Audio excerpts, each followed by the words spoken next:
When I was thinking how to start, maybe I didn't know really what will be, but I put it, the slogan, Georgia, cradle of West European. What it means. You already heard that my main work is connected with hominids, and who are the ancestors of, yeah, it works. With hominids who are our biological ancestors. But this slogan, West European, can be used. And it has been used in different mass media and in some ways becoming brand. So, and there are not only Georgians who want to have this West European label. It was Germany, with Heidelberg finds, it was France in Totavel, it was Spain now in Atapuerca, Italy. Anyway, it's, to be West European doesn't mean that we really found West European by notion. It means that first biological species which are related with humans has been found in Georgia. And I will try to show another angle how it could be important for Europe, not just simply with slogan. But as you can see, we are getting many fanfares around it, and we are lucky to have this kind of, let's say, brand name, be West European. Another, maybe I will remind you, it's an old story which started from German anatomist Blumenbach, who identified European race as a Caucasian race, and he took as a symbol Georgia. In fact, there is another reason he fell in love with Georgian woman, and he decided to use that model. So these two examples are biology. They have nothing to do really with modern identities, but it simply reminds or helps to identify Caucasus and Georgia with Europe. But you can't do it without creating institution and to have a real clear strategy for it. And I think that culture in big sense, and culture is not just art. Our institution's main slogan is to create synergy between science and art, which makes culture. And I think this today in 21st century, institutions like museums should be really motivated to synergize science and art. And cultural heritage, particularly countries like Georgia, where you have long story of cultural heritage, can be used tool to spread it. What we are doing with creating new museum network, which is a Georgian National Museum, which has been created around collections, very big range of collections connected with Georgian science and art, history and art, and create around it network of institutions, network of different museums and research centers. In some way it resembles to Smithsonian Institution or Preußische Kulturbesitz in Germany. In France you have Museum Histoire Naturelle, also the same model. But what I wanted to say that if we want to use our past, our heritage on the way really spreading values, we need to create also institution. And this institution can't be just horizontal institution. It should find some way it can't be vertical institution. It should find horizontal network. And I will try to argument it later why we think this way. One is position it yourself inside of city and to have the influence with culture and art. And this is Museum area in the center of Tbilisi, which is approximately same type of project like you have in Vienna or you have in Museum Island in Berlin or Mall in Washington. But point is that create attraction around your heritage, which could influence also beyond of your institution. And with this ambitious name to create Acropolis of Georgian culture, there should be institution, Georgian National Museum, who will work on developing all these values, which are, of course, mostly European, but in some cases they are universal. Just these values are to spreading these values, we want just better world and better society, right? So to work on it, you need, of course, infrastructure, improving infrastructure, and the first stage is improving infrastructures to have modern type of museum with better exhibition halls, better labs, etc. But not just history, also art, and not just in the capital Tbilisi. We worked also to have, this is, for example, museum in Sirnari, which is in eastern Georgia. So the point is, let's try to spread it and to bring high quality art and science in different parts of country. But coming back to issue, what I started, hominids, what we can learn from hominids. And from hominid story, you can learn about big scientific issues like evolutionary biology, paleoanthropology, etc. But also in some way, it's indirect evidence showing another message that we are different, but we are the same. It's the same when you are talking about identity, about globalization, and all this kind of balance. May I say that all work, what we try to do, is find the balance, not to be extreme from one direction, but to find real balance around using our finds, scientific finds. So what is importance? Or the scientific importance of this find is that it's the earliest human presence out of Africa. The prevailing view was that humans left Africa only 1 million years ago. They had larger brain, larger body size, and advanced stone tools. And what we found in this place, which called it Dmanisi, which is, it has no laser point, right? So what we found here in 80 kilometers from Tbilisi, in this beautiful setting, you can see this is a real luck to have prehistoric site with photogenic view. You see this was found on the place where we have medieval city. So the Dmanisi site brought new evidence about human evolution. It invalidated all old stories. So it got now big recognition. And what we have that humans left Africa 1.8 million years ago. Brain capacity is smaller than we thought. Anatomy is much primitive, and they had primitive stone tools. So this is one point which has a scientific importance, and also what I can tell you that story is not over.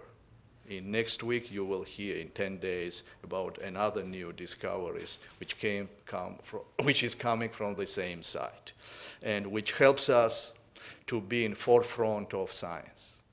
I strongly believe that to be in forefront of science means to be part of civilized international world. And a country like Georgia could bring in the world only human capital, and human capital here in this case could be developed only through science. So it's not just I'm promoting my research, no, I'm strongly believing without developing research approach in our society. And this notion of science is not just elite groups profession. We can't be developed, and we can't have spread any values we want to talk.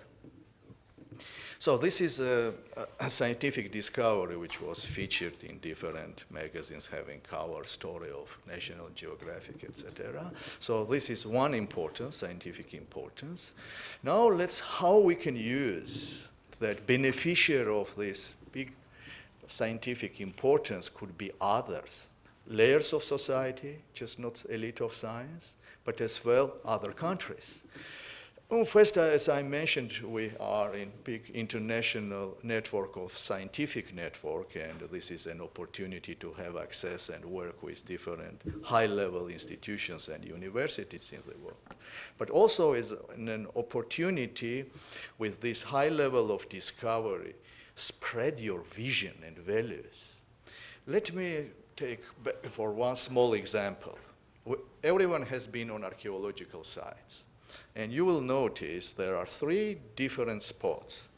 One, you can see where actually site is. Another is where you can see place of interpretation, museum, visitor center. And third is lab where researchers are working. This is the usual classical way. what we decided to do, to combine all of it, to have all in one place, which is headache for scientists, because you don't like to have another people around you. But from other hand, it helps you to be very close.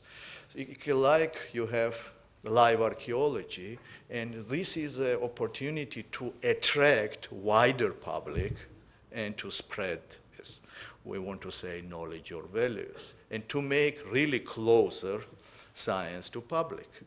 And as well, another strong tool is creating network of young people.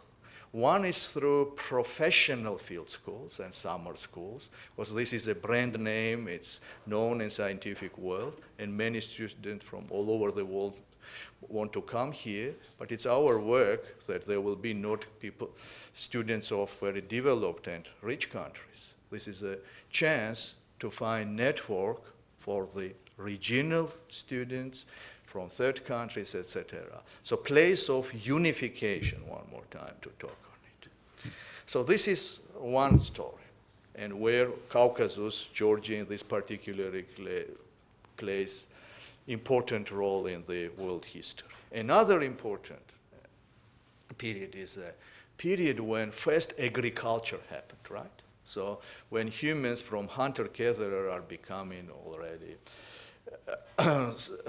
developing agriculture. And this is always prevailing view was that everything happened in so-called Fertile Crescent, the territory which is the territory of Near East Mesopotamia, the territory where in realistically is a cradle of civilization. But what it helps also, and now with the new discoveries which we are working on it, is the put that this territory of Fertile Crescent is larger, and Caucasus and Anatolia is part of it.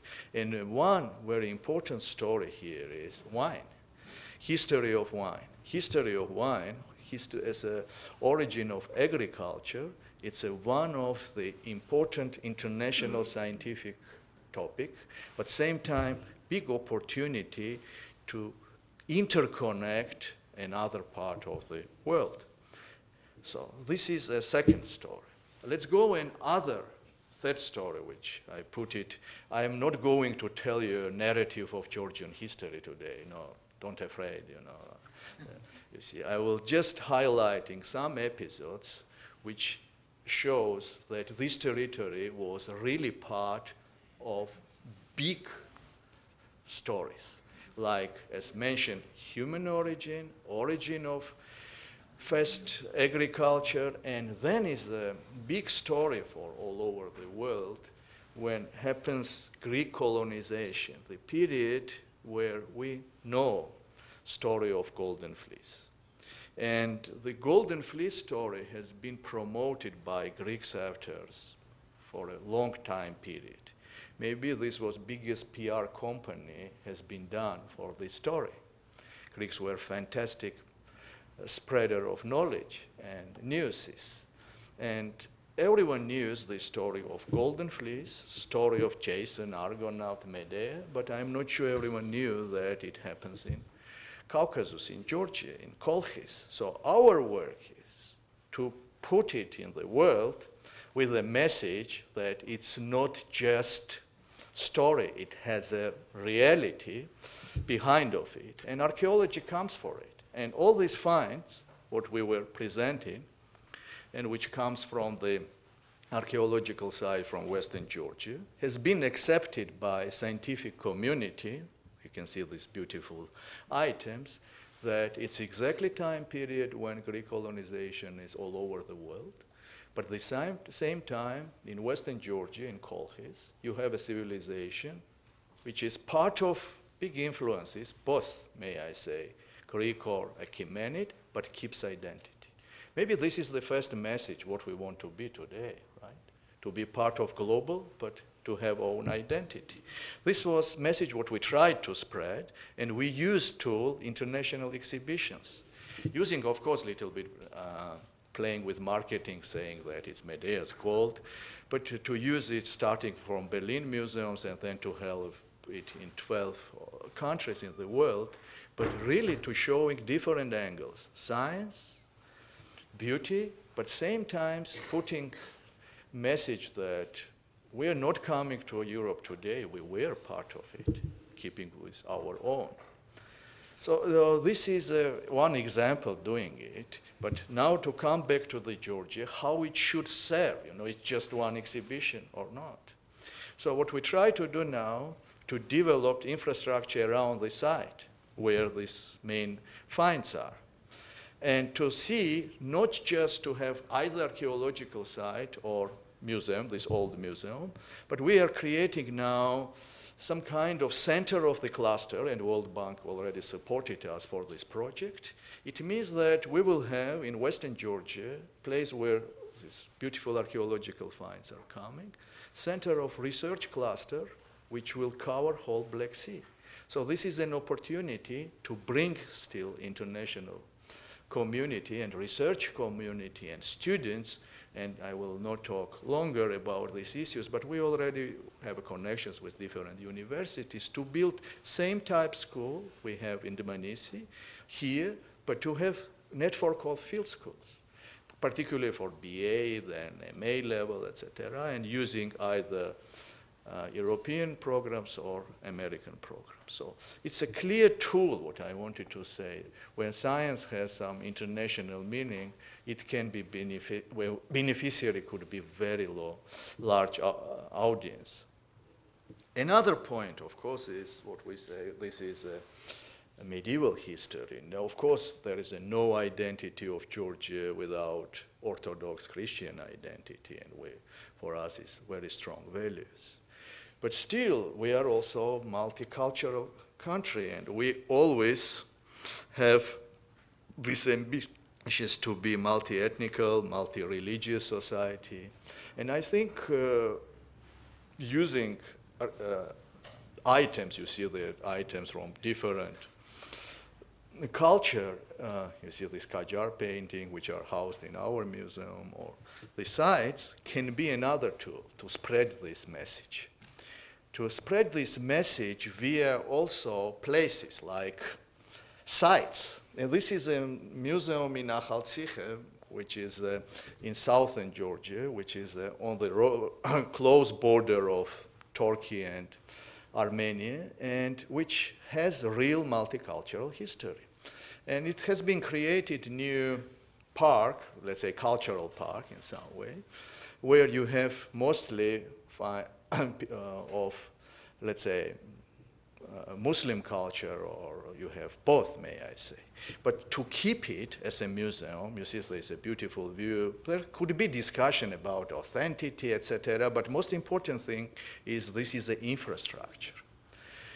I think that when we're talking about heritage and history, this is an opportunity to have strong scientific infrastructure. We are not country and region who could have so much opportunities to create another CERN or another big biological centers. So heritage could be part of research. And here, with this new museum, with this, well presented, may I say, correctly presented exhibition, I will stress that all what I am talking here, I am participant of it, either as a scientist or either as a manager. So I'm not telling about others just, So this project, what we did here, is, let's say, quite correct museum, infrastructure, but still with this potential to cover regional studies and to have maybe very close link to the study of the history of region. So another third example or fourth example is example of Svaneti in high mountains of Georgia. And I will stop here for a few minutes. I will stop a little bit longer. This is a project which I'm very proud to say, because we were able to create branch of institution in place which was unexpected to have this high level of museum. But this is one point. But this is one of the best opportunity, this place, to talk on many things, and to talk and to use this as a showing balance for different points. balance between how you can respect nature, and when we talk about values, one is the respect your nature, right? This is a beautiful nature, high mountains, you know, very authentic architecture. A lot of churches in one small village. You have 75 churches. So this is a rich cultural heritage, natural heritage. So this is first is respect and preserve. But same time, this is old building and new building, and build new architecture which is not, let's say, brutal. But same time, to create here a modern museum, one hand, but with the modern items and modern facilities all over. But same time, to create it really around different points. Here we have one of the most important collection of manuscripts and Christian art. And it's quite normal question, who should run it? Either it should be more ritual, and of course, church would like to have some connect, or it should be just considered as a scientific objects. And this is another point when I'm talking about balancing, finding a way to communicate in these transitional, let's say, societies that find real balance between science and religious.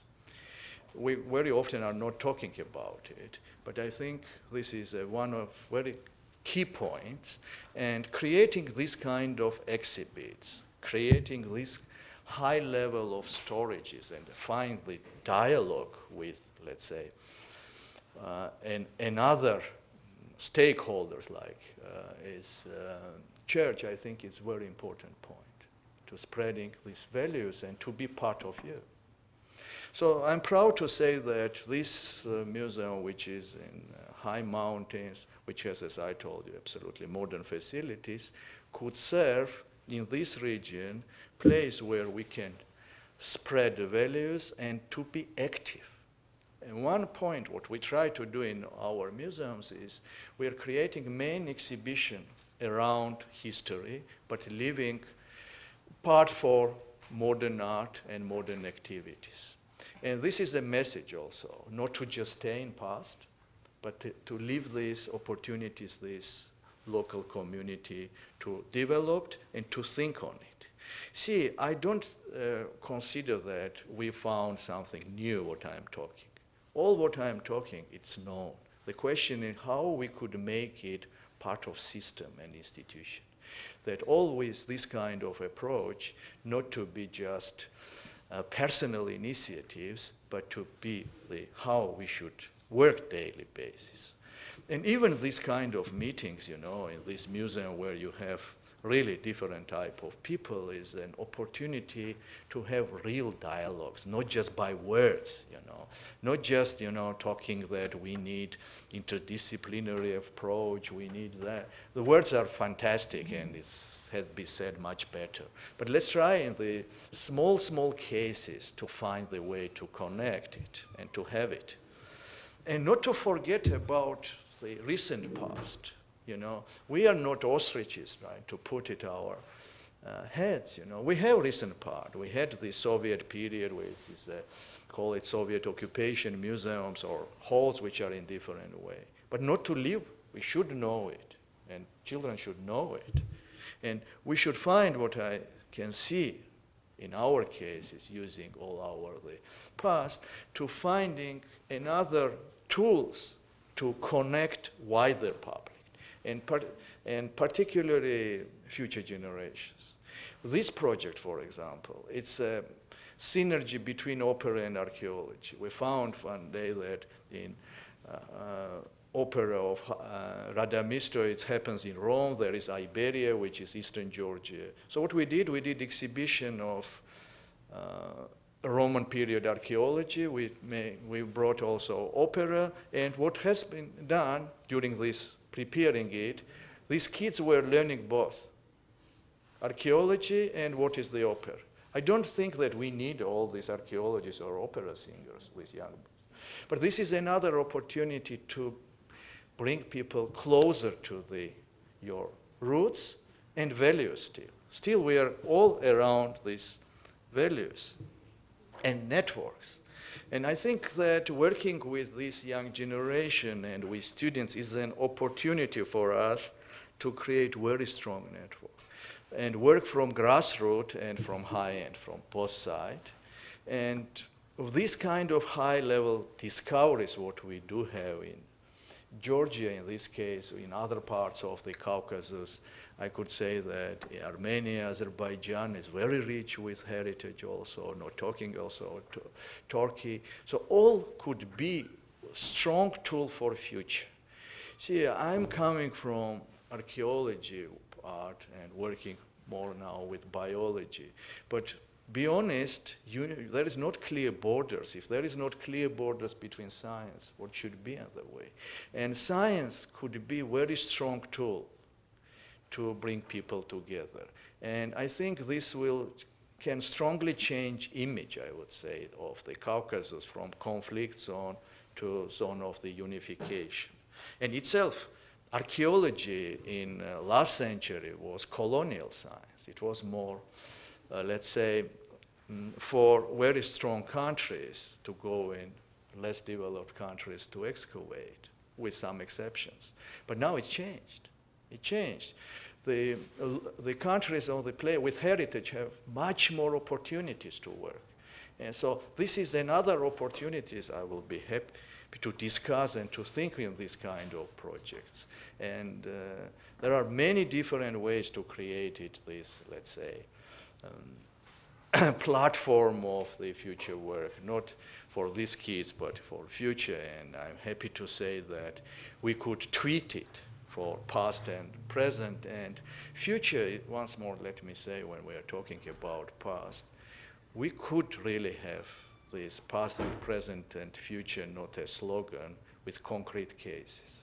Very concrete cases, concrete networks. Country like Georgia should not miss opportunities to be in different platforms. No, we are not part EU, but we try to be in here. We want to try. I remember there is a special network. It has a name, European Cultural Parliament, but this is network of artists, pan-European network. So I think these small steps using heritage and science could be useful for all of us. And thank you for your attention, and sorry if I went very far away from subjects which were discussed here.